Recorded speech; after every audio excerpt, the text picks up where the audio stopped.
Assalamualaikum warahmatullahi wabarakatuh. Alhamdulillahirabbil alamin. Qala Allah Ta'ala fi kitabihil karim. A'udzubillahi minasyaitonir rajim. Bismillahirrahmanirrahim. Wa ma khalaqnas samaa'a wal arda wa ma bainahuma la'ibin. Wassalatu wassalamu ala nabiyyina Muhammadin wa ala alihi wa ashabihi wa ummatihi ajmain.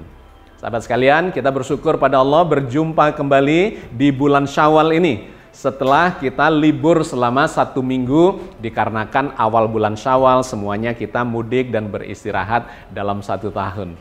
Oke, sahabat sekalian, kita berjumpa di dalam program Islam Futuristik episode yang ke-88. Kita akan mengangkat sebuah tema yang sangat menarik dalam beberapa episode ke depan ini, yaitu terkait dengan insting bawaan manusia untuk melawan datangnya kematian. Setiap manusia sudah dibekali oleh Allah ketika dihidupkan, mulai diciptakan di dalam rahim dan kemudian terlahir, maka setiap bayi itu memiliki bawaan, insting yang inherent di dalam jiwanya untuk mempertahankan kehidupannya. Sangat menarik, apalagi pada orang-orang yang semakin dewasa. Pada anak kecil, pada bayi misalnya, ketika terancam kehidupannya oleh kematian, maka dia akan memunculkan mekanisme dari dalam dirinya untuk menghilangkan ancaman kematian itu. Misalnya, ketika seorang bayi tersedak, saluran nafasnya kemasukan makanan misalnya, maka tubuhnya akan memunculkan mekanisme untuk mengeluarkan makanan itu dengan cara batuk-batuk misalnya, atau bersin ketika ada ancaman yang mengganggu saluran nafasnya. Atau ketika dia terluka, maka tubuhnya akan mengeluarkan mekanisme untuk menghentikan perdarahan yang fatal misalnya. Itu adalah mekanisme yang inherent, yang menjadi bawaan bagi setiap manusia. Termasuk ketika bayi kecemplung ke dalam air, terancam untuk tenggelam, maka dia bergerak-gerak, berenang ala kadarnya untuk bisa tetap bertahan, menyelamatkan kehidupannya. Apalagi pada orang dewasa yang sudah memiliki pengalaman dan kesadaran, itu di dalam dirinya memunculkan sebuah mekanisme bawah sadar untuk melawan datangnya kematian itu. Oke, sahabat sekalian, selama beberapa episode ke depan, kita akan mengkaji terkait dengan ini. Bagaimana Al-Quran memberikan gambaran tentang insting untuk melawan datangnya kematian itu, dan bagaimana ilmu pengetahuan, sains, dan teknologi berusaha menemukan cara-cara untuk melawan datangnya kematian itu. Sahabat sekalian, kita mulai dari sebuah ayat di dalam surat Al-Baqarah ayat 96. Wala tajidannahum akhrasan nasi ala haya wa minal ladzina asyraku yuwaddu ahaduhum law yu'ammaru alfasana wa ma huwa bimuzahzihihi minal adzabi ay yu'ammar wallahu basirum bima ya'malun. Dan sungguh kamu akan mendapati mereka manusia yang paling serakah pada kehidupan, bahkan dibandingkan dengan orang-orang yang musyrik. Masing-masing mereka ingin agar diberi umur 1000 tahun. Padahal umur panjang itu sekali-kali tidak akan menjauhkannya dari azab. Allah Maha mengetahui apa yang mereka kerjakan.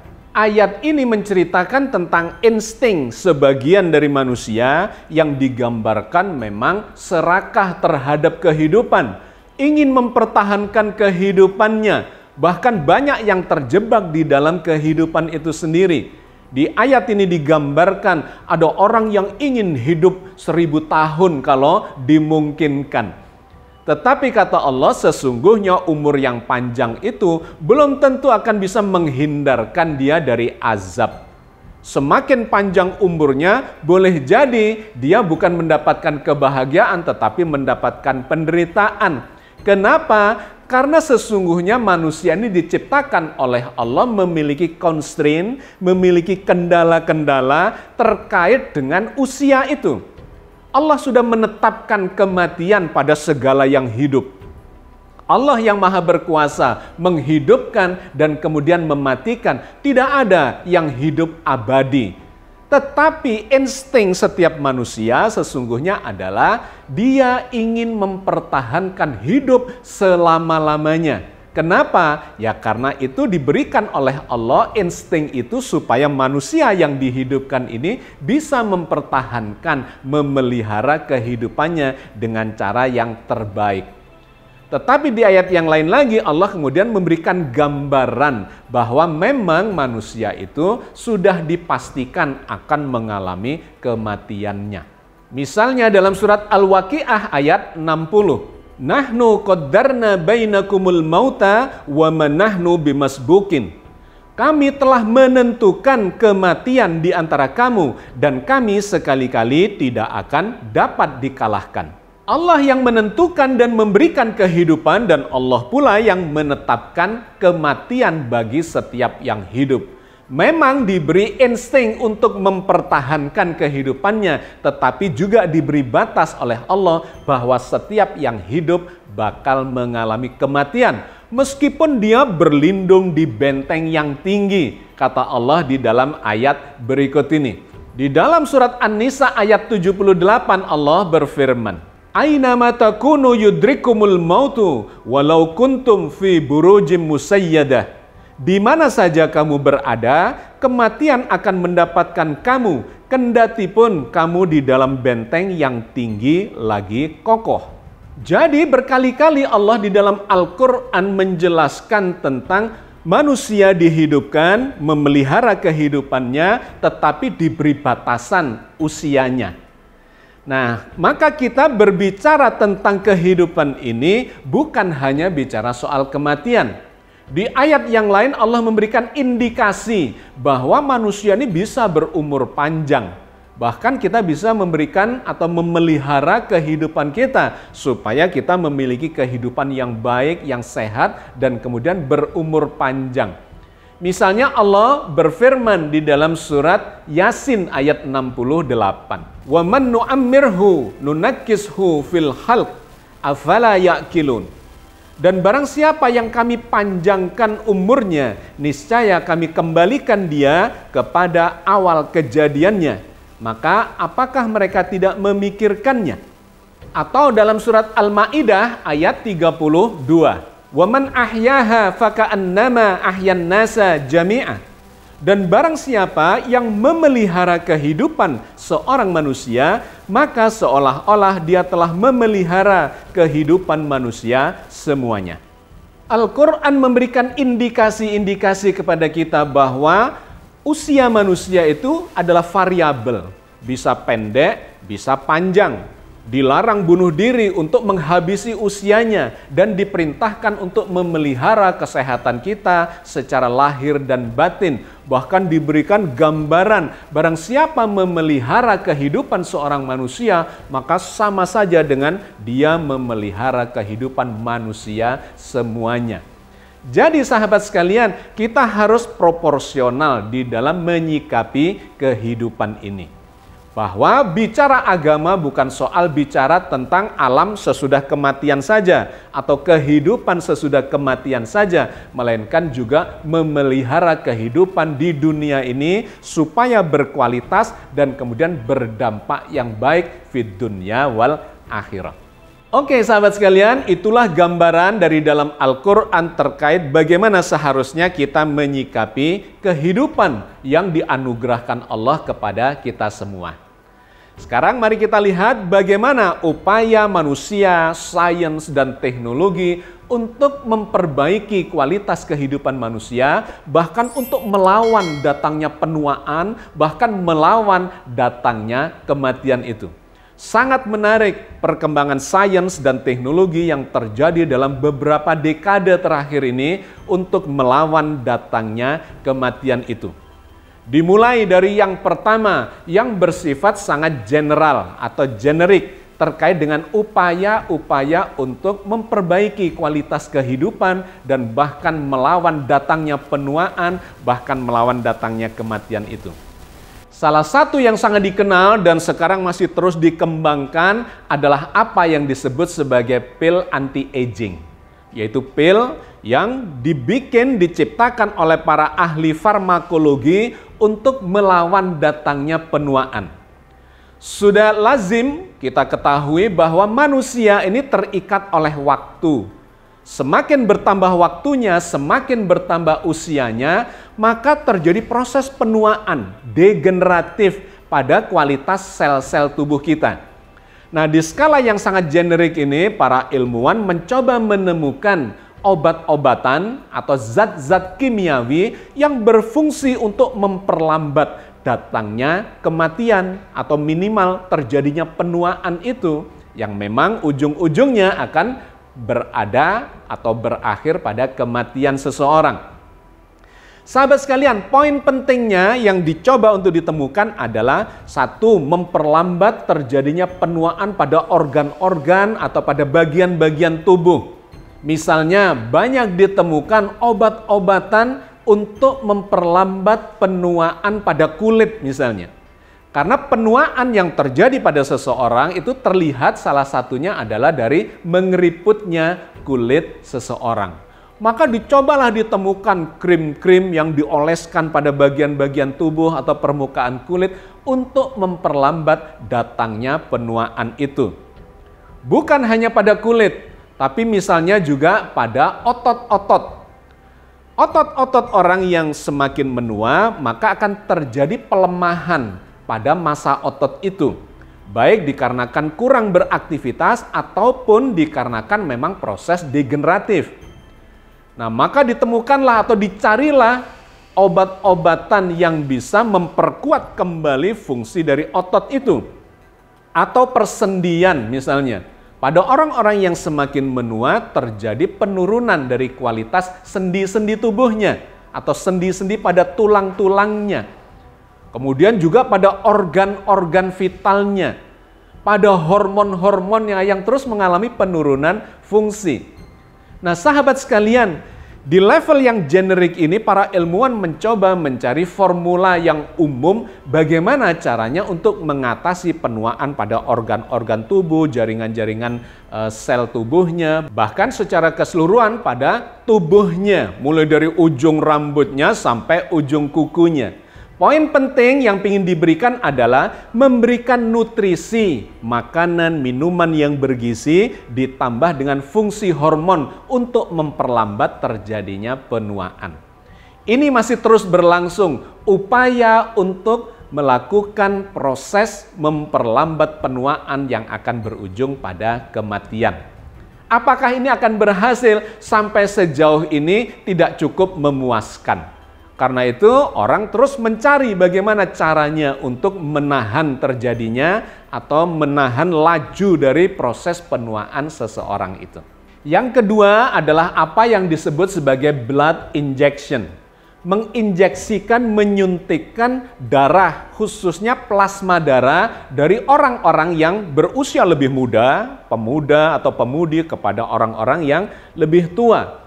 Diharapkan dengan diinjeksi plasma darah itu akan terjadi perbaikan proses dari transportasi nutrisi-nutrisi ke dalam seluruh atau triliunan sel-sel di dalam tubuhnya. Karena plasma darah ini memiliki kemampuan untuk mengangkut sampah-sampah hasil metabolisme. Kita tahu semakin banyak sampah-sampah dari hasil metabolisme itu, maka itu akan meracuni tubuh kita.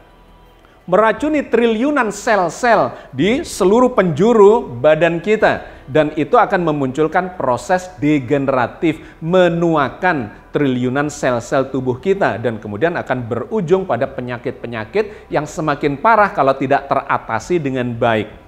Maka ide dasarnya ketika seseorang disuntik dengan plasma darah dari golongan atau dari usia yang lebih muda, diharapkan fungsinya masih berjalan dengan baik. Maka terjadi proses pembersihan sampah-sampah metabolisme itu. Ditambah memiliki daya tahan tubuh terhadap infeksi-infeksi yang menyerang dia. Penyakit-penyakit yang datang dari luar dirinya itu akan teratasi dengan kualitas plasma darah yang lebih muda dan lebih baik. Nah, apakah yang demikian ini juga memuaskan hasilnya? ternyata masih jauh dari memuaskan. Dikarenakan suntikan plasma darah itu, injeksi plasma darah itu tidak sepenuhnya bisa mengatasi proses degeneratif atau proses penuaan dari triliunan sel-sel tubuh kita. Karena masih berada di level yang general. Yang ketiga adalah apa yang disebut sebagai cloning organ. Jadi pada orang-orang yang semakin menua, fungsi-fungsi organ vitalnya itu juga akan mengalami proses degeneratif, proses penurunan kualitasnya. Misalnya livernya kualitasnya menurun, jantungnya bisa jadi mulai terganggu dan bermasalah, mungkin paru-parunya, mungkin ginjalnya dan seterusnya itu mengalami penurunan kualitas. Maka ada para ilmuwan yang kemudian menyarankan, memberikan jalan keluar. Bagaimana kalau organ-organ vital itu diganti dengan organ yang lebih baik? Dilakukan transplantasi untuk mengganti organ-organ yang rusak. Dan itu sebagainya sudah berjalan pada kondisi-kondisi yang kritis. Ada seseorang mengalami masalah dengan livernya, terjadi kerusakan sampai sirosis, ya, mengeras dan kemudian tidak berfungsi. Maka digantilah dengan organ yang lebih muda dari misalnya donor hati, donor liver dari usia yang lebih muda. Itu dilakukan, tetapi masalahnya kemudian bisa terjadi penolakan. Dikarenakan ini dianggap sebagai benda asing yang masuk ke dalam tubuh seseorang. Nah, teknik berikutnya yang kemudian disarankan oleh para ilmuwan ini adalah melakukan cloning.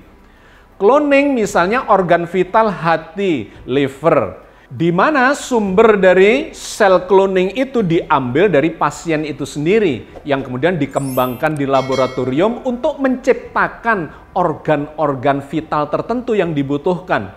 Bisa saluran nafas seperti yang pernah kita bahas di dalam episode-episode yang lalu. Dikembangkan melalui mekanisme stem cell dan kemudian menciptakan saluran nafas yang rusak pada seorang pasien. Atau bisa menciptakan liver dengan teknik tertentu, ya, teknik cloning, sehingga didapatkanlah liver yang dikembangkan dari sel pasien itu sendiri. Atau mungkin jantung, ginjal, dan sebagainya. Ini adalah teknik yang sangat mutakhir di mana manusia mencoba melakukan bioengineering atau rekayasa biologi menciptakan organ-organ tubuh manusia secara cloning dan secara stem cell. Ini sedang mengalami perkembangan yang sangat pesat dan diharapkan ke depan itu menjadi spare part bagi seorang manusia ketika dia mengalami masalah dengan organ-organ tubuhnya. Yang keempat adalah apa yang disebut sebagai stem cell injection, yaitu seseorang disuntik dengan stem cell. Stem cell adalah sebuah jenis sel yang bisa berubah menjadi sel apapun.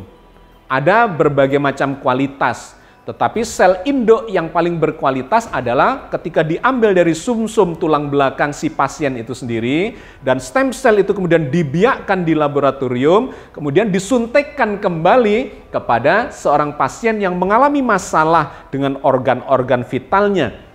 Maka stem cell itu akan bisa berkembang biak untuk memperbaiki kerusakan-kerusakan yang ada di dalam tubuh si pasien itu sendiri. Sehingga organ tubuh yang mengalami kerusakan itu kemudian bisa diregenerasi kembali oleh suntikan dari stem cell itu. Diharapkan dengan cara ini maka organ-organ vital tubuhnya akan mengalami proses muda kembali dan usianya menjadi lebih panjang. Dan yang kelima adalah apa yang disebut sebagai gene terapi atau terapi genetika. Jadi lebih masuk lagi ke level seluler, di mana di dalam inti sel itu terdapat genetika, terdapat kode-kode genetika yang membuat seseorang atau tubuh seseorang itu mengalami proses penuaan. Dicoba dikendalikan di dalam inti sel itu. Ada sebuah untai genetika yang disebut sebagai telomer, di mana telomer ini akan memendek seiring dengan penuaan atau seiring dengan usia seseorang.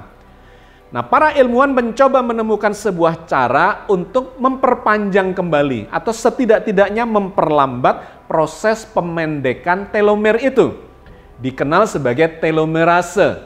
yaitu enzim yang diberikan kepada seseorang sehingga proses penuaan di dalam gen itu, dalam bentuk untai telomer itu mengalami perlambatan.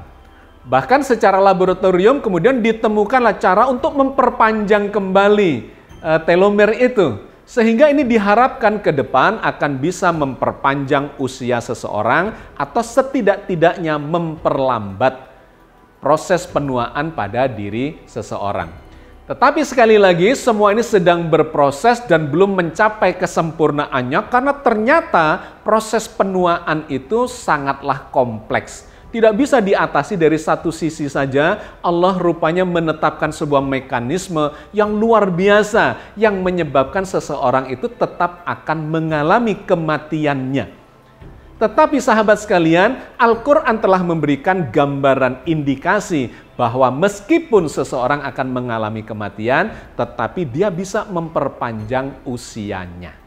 Oke, sahabat sekalian, itulah upaya-upaya yang telah dilakukan oleh manusia dan memang sedang berkembang. Sedang dikembangkan untuk mendapatkan level yang lebih tinggi, kesempurnaan yang lebih baik, yang diharapkan bisa memperpanjang usia hidup seorang manusia. Dan satu lagi perkembangan yang sangat menarik yang akan kita bahas di episode yang berikutnya. Ternyata jiwa manusia pun sekarang mulai diutak-utik dan kemudian bisa dikloning. Apakah hal ini akan memberikan harapan hidup kepada seseorang yang lebih tinggi, lebih panjang lagi? Akan kita bahas di bagian yang berikutnya. Oke sahabat sekalian, saya kira kita cukupkan kajian kita sampai di sini. Tetapi kita sudah mendapatkan gambaran betapa secara instinktif memang Allah telah menitipkan insting untuk mempertahankan kehidupan kita sebaik-baiknya dengan kualitas yang lebih baik, bahkan mungkin usia yang panjang, yang penting bermanfaat di dalam kehidupan ini. Dilarang kita untuk melakukan proses bunuh diri, ya, membunuh, mematikan, dan menghancurkan kehidupan. Sebaliknya kita diperintahkan untuk memelihara kehidupan itu dengan harapan akan tercipta sebuah tatanan yang bermanfaat bagi kehidupan kita sendiri fid dunya wal akhirah. Semoga Allah senantiasa membimbing kita di atas jalan yang diridhoinya. Amin ya rabbal alamin. Assalamualaikum warahmatullahi wabarakatuh.